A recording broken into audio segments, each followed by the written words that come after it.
મારું નામ વૈભવી ગોર છે અને હું ગાંધીધામના 13 વોર્ડ છે એમાંથી વોર્ડ નંબર 3 જે આદિપુર વિસ્તારને આવે છે એમાં મેં મારી દાવેદારી નોંધાવી છે.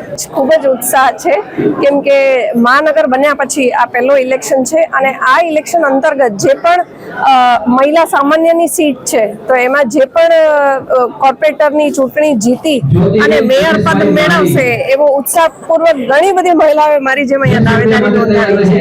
જ્યાં સુધી અમને ધ્યાન છે ભારતીય જનતા પાર્ટી કાર્યકર્તાઓની પાર્ટી છે અને જે કાર્યકર્તાઓ છેવાડાના માનવી સુધી બધી સેવાઓ આપે છે એમને ચોક્કસ પાર્ટી એક સારો મોકો આપશે જે જનતાની સેવા કરી શકતું હોય એવા વ્યક્તિ. મારું નામ યશદીપસિંહ ભરતસિંહ જાડેજા છે અને મેં વોર્ડ નંબર 2, 8 અને 11 માંથી દાવેદારી નોંધાવી છે. કેવો કોમ્પિટિશન છે તમારા વોર્ડ વિસ્તારમાંથી દાવેદારોનો?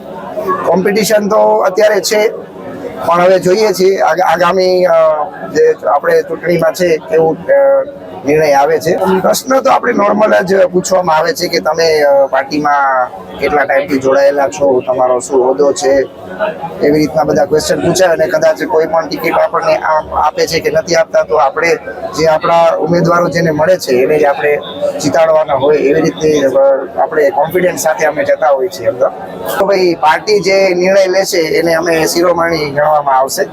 અત્યારે તો આપણે કઈ કહી ન શકાય, જે પાર્ટી નિર્ણય લેશે એ આપણે શિરોમણી રાખશું આપણે.